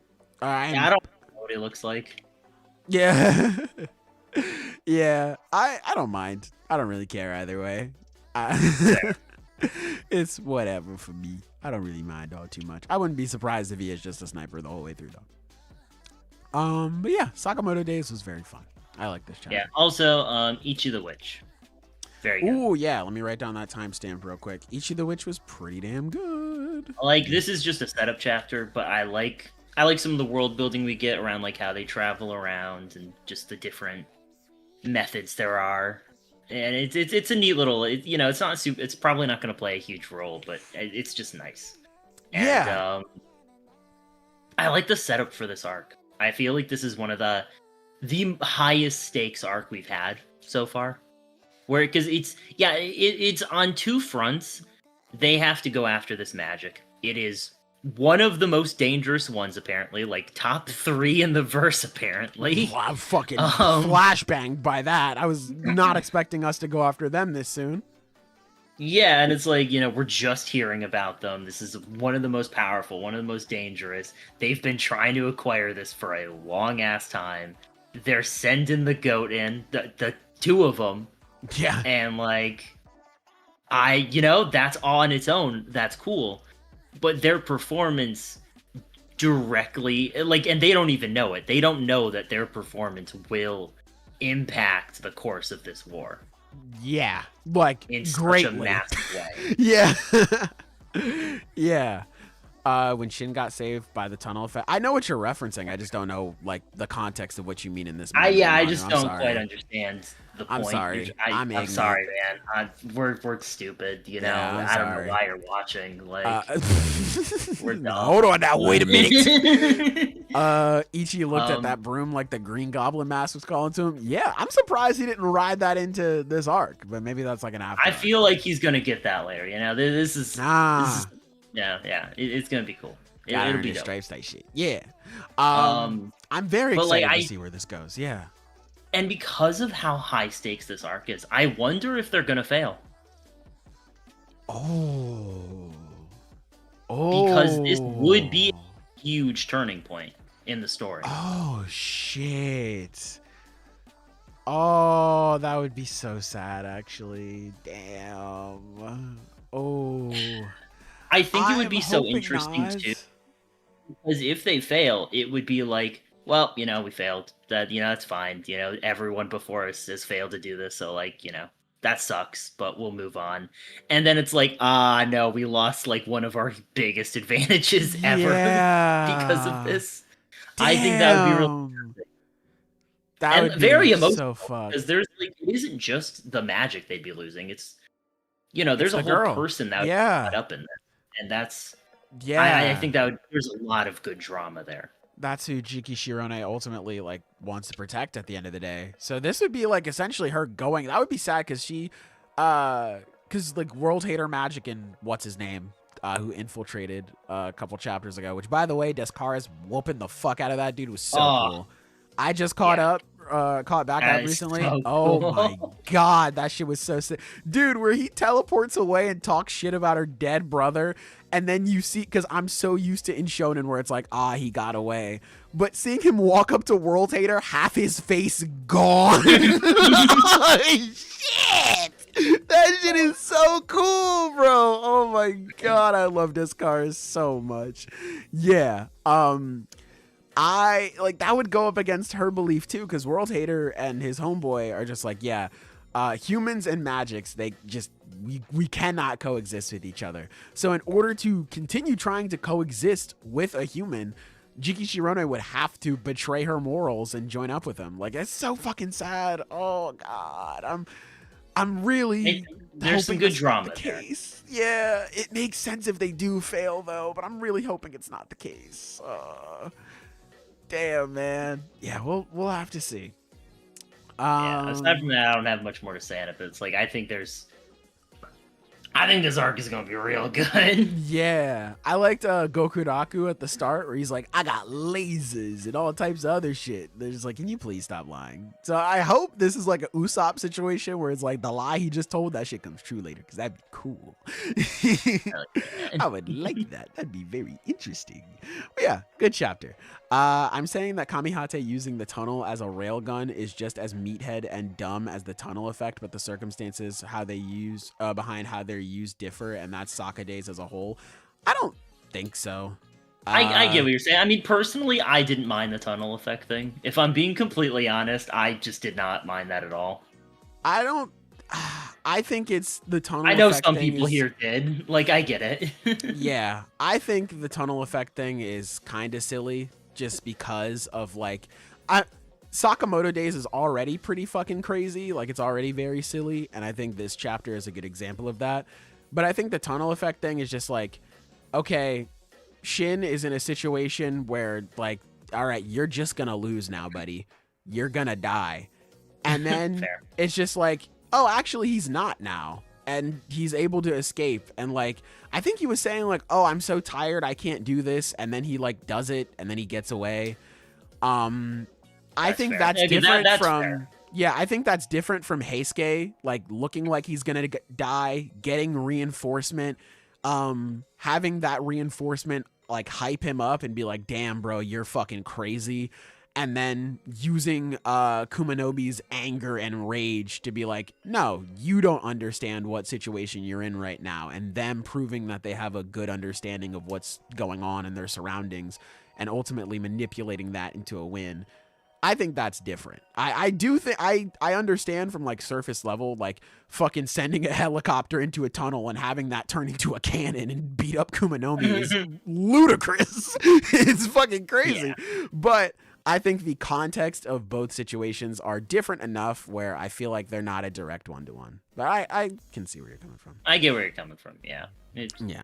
Let me see. A lot of Sakamoto Days, and whether you enjoy it, is whether you can like accept its zaniness and how much of it you're willing to accept it, which that is different for everyone. How much you can suspend your disbelief for the story is very subjective, I think. Yeah, for sure, absolutely. Let me see. You stumbled on that what makes I'm sense. Trying to say. That makes sense. Oh, okay. I meant the tunnel effect discussion should have been about the stakes. Oh, okay, That's very okay. fair. That's very fair. That makes sense. All right, okay. yeah. Okay. Yeah. That makes sense. I agree then. Yeah, very true. Yeah, I didn't know that was more of I guess that does make sense. I guess that just I'm not as on Twitter or social media as much. So that was like my complaint with the tunnel vision effect. And I thought that's just what the general complaint was.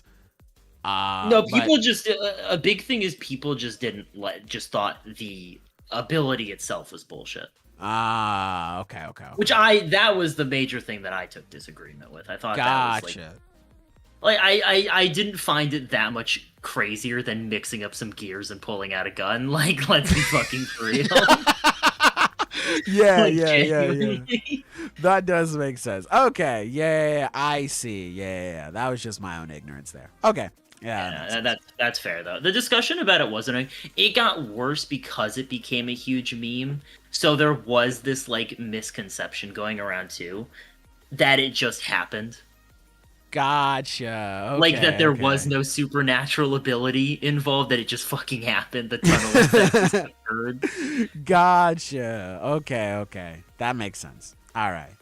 True. Which was annoying as fuck because, yeah, that's not what the discussion should be about at all. Hey, man. Unfortunately, these things happen. Unfortunately. Yeah. Let me see. By we, I meant the chat. I'm not that parasocial yet. Hey, nice to see. Hey, good on you, man. Whatever happens, it's Torres upscale. Type shit. Let me see. It got first place at the recent manga awards. You dropped a comment. I'm trying to find it. I'm sorry, Mitchell. Where is it? Is it deleted? Awards. I see something. Let me know what won out at the manga awards. I'm sorry, I can't find this comment at all. I'm trying to scroll as fast as I can, but I'm not looking, or I'm not able to see it at all. But I do see what you're saying here. When he tried to use her own magic against her, and she was like, "Sit down." Yeah, that shit was awesome. That shit was cool, man. That shit was. God, I love this guy. I love that. Yeah, too. Because like, I love how that can be seen as like a double entendre, because it's asking Descaras, but it's also like he's asking the magic, like, "What's your biggest fear?" and having Descaras be like, "Hey." It's like, oh, yeah, that's the big fear. Yeah, turn around and be like, yo, yeah, that's that shit. And that's right like, there. it's cool aura farming for her, but it also reinforces the magic's point. Exactly. Yes. Coexist. Yeah. God, exactly. It's a good Ichi the Witch is fucking good, man. Yes, bro. That shit's awesome. Let me see. Let me look at some series that I have read through. I read the latest chapter of Akane Banashi. That one was pretty good. Have you read through that one? You cut out a little for me. Oh, sorry. I read through the latest chapter of Akane Banashi. Yes, I have. I am caught up. That was pretty good. I'm enjoying this chapter. I'm curious what the point is going to be going forward, because I'm a little like unsure of what exactly is happening here, I guess. Yeah. Because her performance, it was genuinely fucking jarring when I started this chapter, and like the presentation of her performance is so normal, like in terms of how it's drawn and stuff. Yeah. Like that shook me up for like, hold on, where's the aura? Lighting and the shading and the aura? Like, yeah, exactly. Yeah, I think that lends itself to what this chapter was saying, where it's like, you just have to perform. Akane would put so much of a spin on things, and I think she's achieved the peak of that with the whole Rakugo Gear 5 world, where she's able to take all of these different stories and meld them together in different aspects of them, and it's really cool. But now it's just like, I just have to let the art speak for itself. Like, I don't need to add my own twist to it. I just need to let it go for what it is. And I think that's a really interesting sort of direction to take. I was not expecting that to be the case. I am looking forward to seeing what that can mean and how this can advance her story forward. Maybe this sort of this can lead to her having more of an appreciation for the art itself, rather than her looking at a story and being like, okay, I can do this, or all right, maybe I can't do this. Maybe this kind of helps open up her world a bit and show her new perspectives and have her appreciate them, rather than being kind of picky and choosy about it. At least I think. Less of trying to inject herself into the art, but injecting the art into her, maybe. Yes, exactly. Yeah, because I think there was even something earlier in the series where she was like, oh, I can't play this role of like Oiron. I can't do that. Like, it's too difficult for me just because of who she is as a person. So I feel like kind of abandoning who she is in order to portray this, that would be a pretty big boost to her kit. So I'm thinking that's what's happening. I'm thinking respectfully. But yeah. Well, we'll have to see more. But yeah, great chapter. Great chapter. Yeah. Ichi the Witch won first place. The Sumigi Manga Awards. Good. Bachi won last year. Nice. As they should. I've been seeing a bit of this on Twitter. I don't know if there's a similar consensus in Japan, but I have seen on social media here that like some people are kind of grouping Bachi and Ichi together as like kind of a pair of heavy hitters coming out around the same time. Which is cool. Yeah, it's pretty sweet. I feel like, you know, one thing that really enhances a generation of shonen is the grouping. You know, like obviously the most famous example would be the big three. Yeah. It really creates a vibe for like just that era, I guess. So I like that. Yeah. I like that grouping. It's fun. Even with like the recent stories like Chainsaw Man, JJK, MHA, those are the ones that was huge. Yeah, those are the ones that people really consider to be like, not, I guess, the next big three. You know, please don't take that literal. Exactly. Exactly. Like, yeah, because like you don't understand how big the fucking original big three was, but like, I for lack of a better term, you know, the next big three after them, and you know just how big of a deal that is, and you know obviously Demon Slayer belongs in there as well, and you know it kind of provides like a vibe of the times. It's like a time capsule in a sense. It's really cool. Let me see. I don't watch manga. I don't watch anime anymore, but I've got 3 friends to promise me they'll watch Akane Banashi, and I'll be there to make sure they do at gunpoint. It's so peak. As you should. That's a good friend right there. That's a good ass friend, man. Isn't Demon Slayer big 3 for y'all now instead of Bleach? People were going crazy online. I saw that fucking post. That was so dumb. Oh god, I can only imagine. That is Twitter discourse in a nutshell. That was the most like tourist ass post I've ever seen, I think. It was just posting a clip from the movie and is like, so we can all agree that, you know, Demon Slayer is a part of the big 3 now. And it's like, that is so not how it fucking works. Oh, they were engagement farming, dude. Holy shit. Oh my god, they were engagement farming. Holy fuck. They weren't even trying to be yo, bills are due, buddy. Holy shit. Damn, yeah, they were trying to farm engagements, bruh. Yeah, it's very much, it's kind of like a reverse, because people would be like, Dragon Ball Z is a part of the big 3, and it's like, no, it's not, man. Like, you don't, you don't understand. Yeah, that's not how this works, man. That's not how it works, man. Dragon Ball Z was before all this shit, dog. Come on. So it's like a reverse of that, where it's just like, nah, man, the new gen is a part of the big 3. I like it now too. People will always, whenever they look at the big 3, they're like, Bleach can go. It's like, damn. Which is crazy. Like, that's not how it fucking works. Damn, man, that shit's crazy. Holy shit. Breathe, man, chill on it. Come on. Yeah, right? Jeez. It's like people don't appreciate Bleach, man. Bleach is good. God damn, not too much. Please tell me. Personally. I think she is very beautiful to me. Say shit. Please tell me you guys saw the CSM versus Demon Slayer world building tweet. I can't say. Oh my god. Okay, so I gotta just find it, honestly, because this was like blowing up yesterday. So this is like super recent. Okay. Yeah. Fuck. Can I just find it if I go to the Explore tab and type in world building? Do you think? Probably. Yep. A quote tweet of it was the first thing that came up. Well, I'm gonna just send this to you. Like, okay.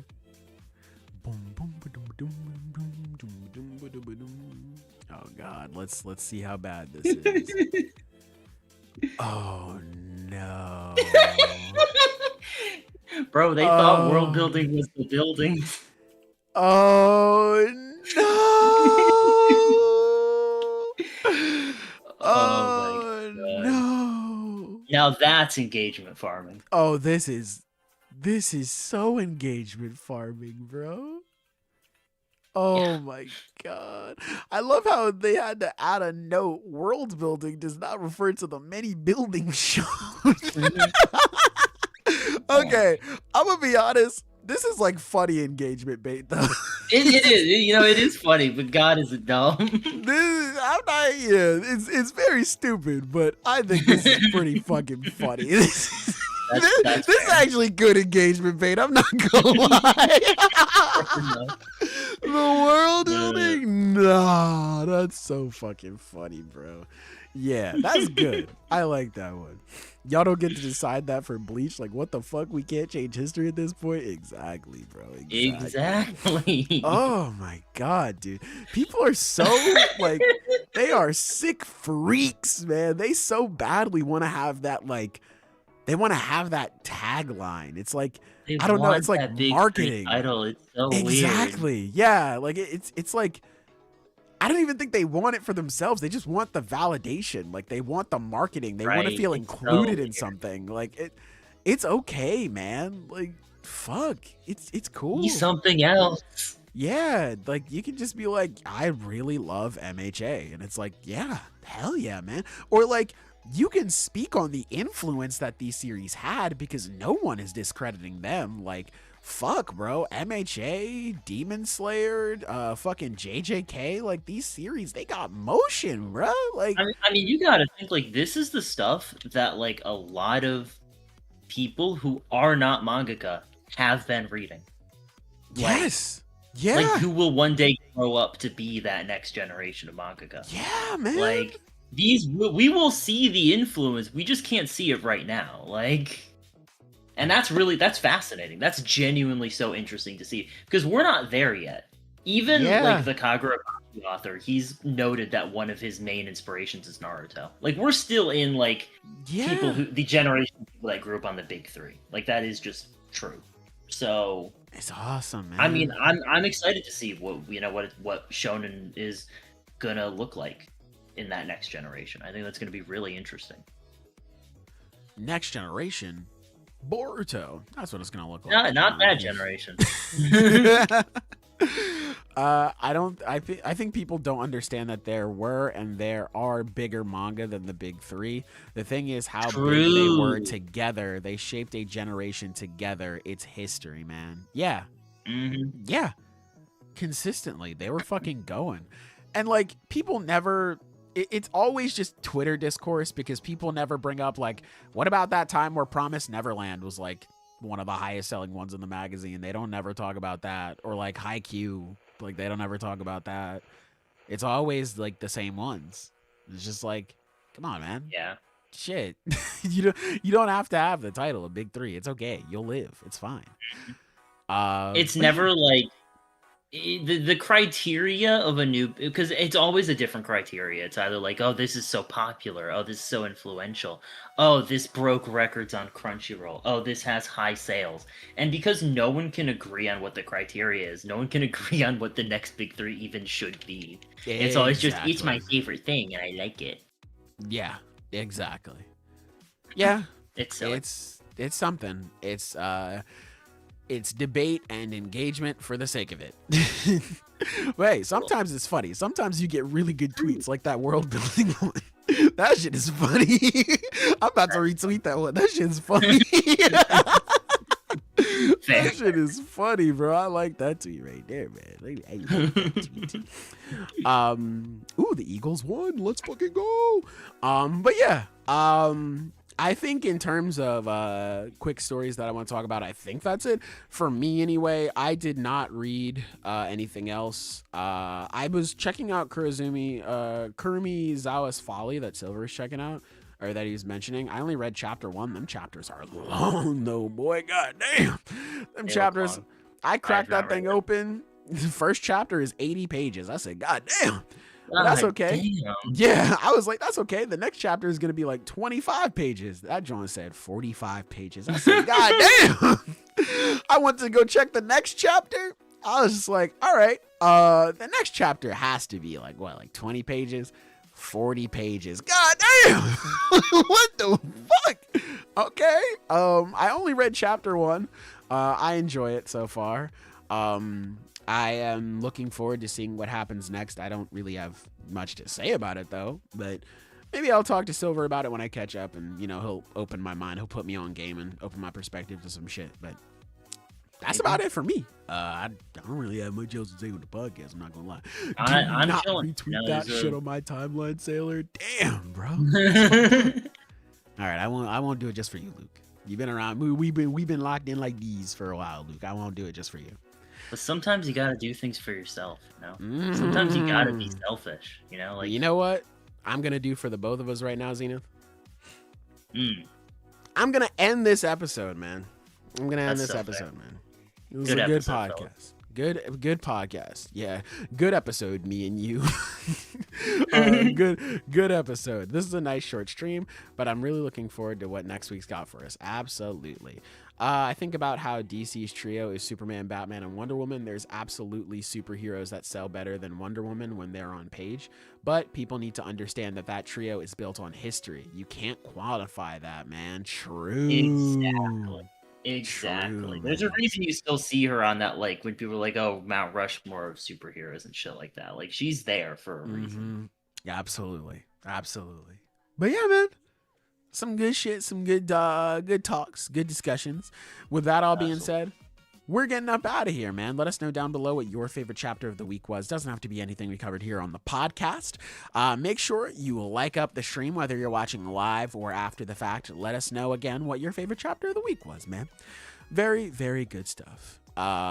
Good talk, late as usual. We're on time. You're late. Duh. Wonder Woman was a UN rep in real life, as she should be. That's the GOAT. Well, with that all being said, we're getting out of here. Goodbye. And good night. Bang. Forgot I have to go here. All right, bye.